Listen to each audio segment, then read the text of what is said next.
Welcome back to Bull. John Makdessi here to the program. Obviously, fighting out of Canada, getting ready to do a lot of battle coming up here. UFC Fight Night 90, July 7th in Las Vegas, Nevada.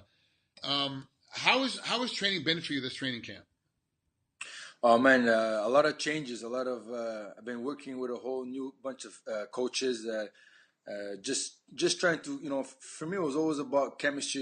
It was always deeper than just training and fighting. For me, it was about getting the right guys, getting the right tools to kind of pick my mind, because I'm more of a mental fighter. Anybody that knows me, anybody that knows John Makdessi, and also, in my fighting career, it's always been my biggest battle was my struggle was my mind, and a lot of, what I mean? So that being said, I had to kind of get out of my comfort zone, and had to, Trice has been a home to me. I went to different places. Oh. I try to follow other people's footsteps. I mean, life it's tough. As an athlete, trying to understand, to get your goals. Trying to, been doing a lot of soul searching. I've been doing a combination of things, because at the end of the day, if I'm not fully satisfied within myself, spiritually, mentally, physically, I can never become a champion. Right. I can never go out there and fight for my full potential because of fear, or because of doubt, or because of questioning, or my biggest thing was always leading up to my fight. I would always question things, and it was always bothering me. Why would I? It's like I put myself always in a negative spiral. It's like I was like self-destructive. I would have a great training, everything was good, and then when a fight comes, I would be like very negative for some weird reason. So for me, it was mostly about I really needed to kind of I had personally I had a lot of changes. Been going through a lot of stuff, personally and with career wise, and.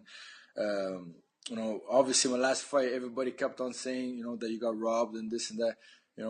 It's the second time in my career that the judges went the other way, but I cannot really control no more. I cannot really control what happens anymore. Yeah. I really believe that at the end of the day, I'm always going out there and try to fight my fight, try to be, my goal from day one was always to just build my name, build my legacy, and try to be myself, You said you changed coaches, and have you changed camps as well? I don't believe in camps. I never had camps. For me, it was just I just basically what I'm doing now, because like I said, it was more from I'm 31 years old. I gotta think ahead of myself. I cannot just go and train and fight, because then I feel like I'm going nowhere. For me, it's more about building a team. My dream that no one really knew, that I was always scared to talk about.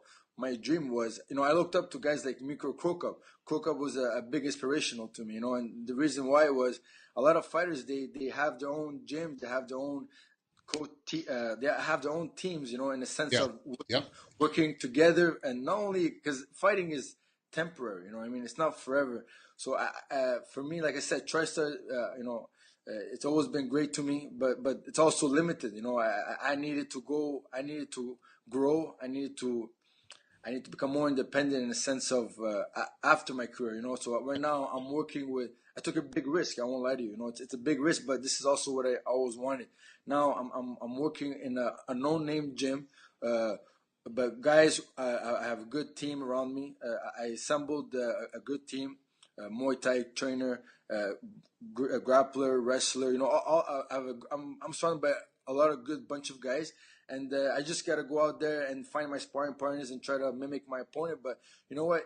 In life, it's a challenge. Life is challenging, and it's different, because a lot of fighters, they go to big camps. Why? Because everything is there. They don't have to think. They don't have to plan nothing. There is no. But it's more a thinking process. It's harder. It's more work. But you know what? I'm okay with that, because now it's more custom to what I always wanted versus general training. Because I was at TriStar for 8-9 years. I was loyal to TriStar, and I just needed a change. It had nothing to do with TriStar. TriStar is the best gym in the world. Okay. TriStar had a lot of great guys there. I respect TriStar. I respect, nothing. I take my hats off for Faraz. Faraz is a great man. I just need to do this for myself. Okay. I was actually going to ask you if there was some animosity between you and Faraz. No. Well, obviously not. And that's great that you're able to have to do, and it's tough to walk away a great gym, to walk away from great training partners, to not have to think and just show up and do as you're told. Like it's tough to walk away from that and have to start thinking, and have to figure out what you're going to do and how you're going to do it. How far away? You didn't have to move, did you? Like the new gym is right down the street from where you were. It's not like you had to like shift to another part of the country, right? No, thank God. No. I'm very close to my family too. Yeah. I never wanted to move. I never wanted to travel. That was never my intentions. My intentions was just to build my own legacy and build my own way, and just find a gym where I can become a partner and grow. And also, I'm gonna be like, it's more than just fighting. Like I said, I'm building a team, and I'm gonna build. My goal is to have a future for myself. You know what I mean? That's smart. I like how it's working. So, how long have you been at this new gym? Like how many weeks? 4 months. Like it's 4 brand months. new, 4 or 5 months, and it's crazy. I have a lot of improvement. It's crazy. I changed everything. I changed my whole outlook of training. You know what I mean? How's your diet? How's your weight? Weight's good right now? Sorry about that. No worries. How's your diet right now? Your weight's good right now? Oh, my diet is amazing. Yeah, I've been working with Ben Hoffman. He lives in Texas. He's been he's my mentor. My weight is on point. Okay, so now you said you changed everything. So weight's not a factor. You said you've changed everything. What has changed? Obviously, you've changed camps, you've changed coaches, but give me one example of what's changed during the training session. What changes basically my outlook in the sense of my everything, the way I train, my philosophy. Our sport, everything was about. It was always about performing in the gym, but then you realize you get, you know what I mean. It's not, we put so much stress on ourselves, and fight night, and then fight comes, and you're more nervous. So I mean, what does that prove? It doesn't prove nothing. I don't fight any better.